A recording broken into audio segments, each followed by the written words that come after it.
Green leaves contain an abundance of chloroplasts, and these chloroplasts absorb sunlight and together with carbon dioxide from the air and water from the soil manufactures food by the process of photosynthesis.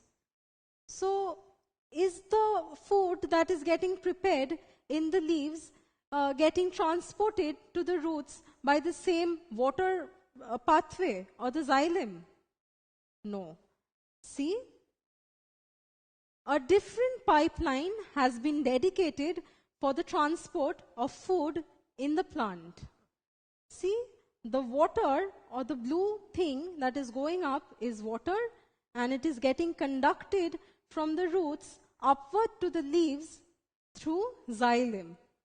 Now there is a different pathway which is known as the phloem, and this phloem conducts the food that is prepared in the green leaves from the leaves to the roots and also upwards.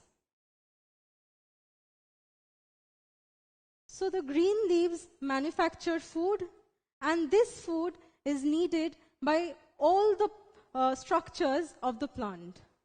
So the food that is getting manufactured in this green leaf is getting transported downwards into the roots and also getting transported upwards. Now let us see, when does this happen? When is the food transported upwards? Suppose this portion of the plant is getting obstructed by this grass and it is not receiving maximum sunlight. But this portion is, it is getting maximum sunlight, so it is able to manufacture food by photosynthesis.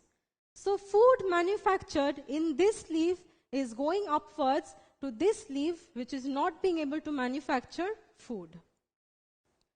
So the phloem is the food pipeline of the plant. They conduct food below from the leaf to the roots and also upwards if certain leaves are not being able to manufacture food because of less amount of sunlight or other reasons. So let us focus on this food pipeline which is known as the phloem. So this is the longitudinal section of the phloem under the microscope. See, you can see different kinds of cells here. Now notice all these cells have a very thin cell wall. And they have a lot of intracellular space. By intracellular space, I mean the space within the cell.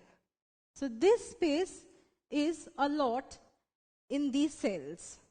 So all these characteristics point towards the parenchyma cells. So all the cells that make up the phloem are living parenchyma cells. Then why is phloem a complex tissue? Well, it is a complex tissue because all the cells are different structurally. See, this cell is structurally different from this one, and these two cells are again very structurally different from this cell.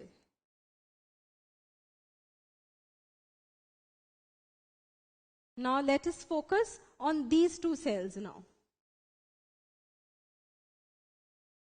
This cell is known as the sieve cells because they have these sieve-like structures on their two ends. These sieve-like structures connect two cells, forming a continuous pipeline through which food can be conducted downwards or upwards according to the necessity. But the very next cell, this cell, is very different. They are not connected to each other. See, they are not connected to each other, and so they cannot transport food.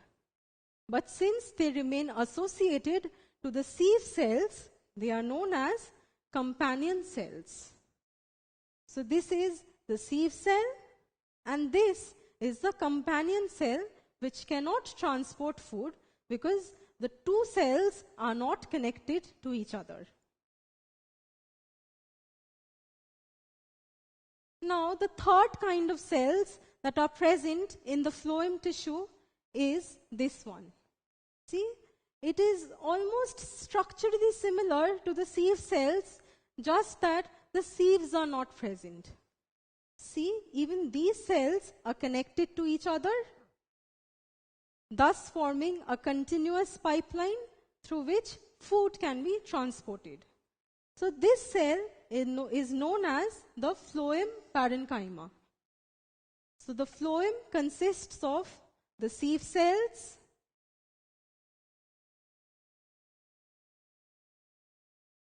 the companion cells, and the Phloem Parenchyma.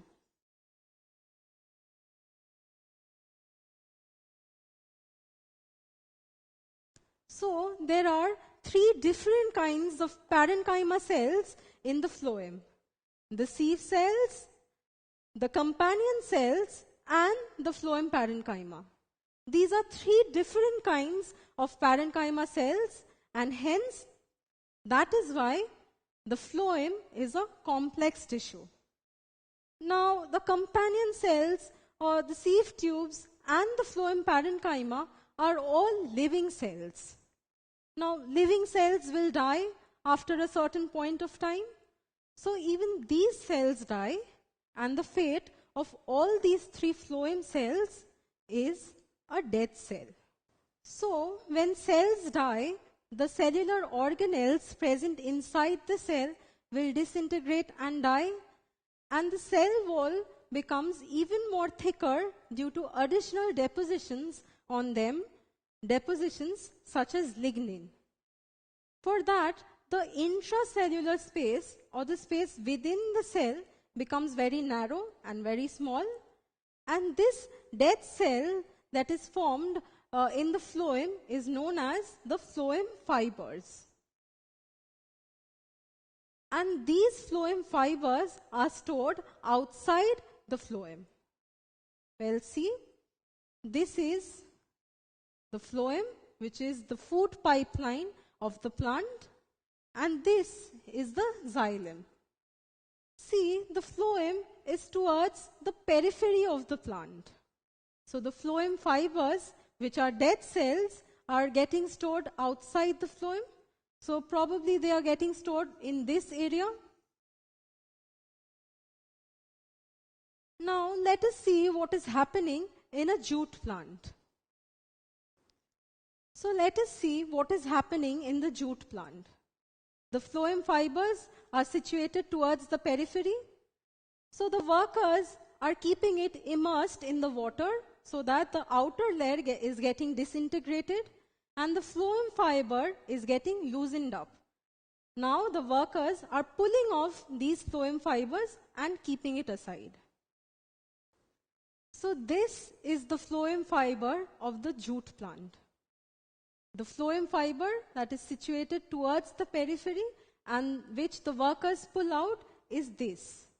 This jute is used in manufacturing jute bags and other products like clothes or shoes. So this is the jute, which is the phloem fiber of the phloem.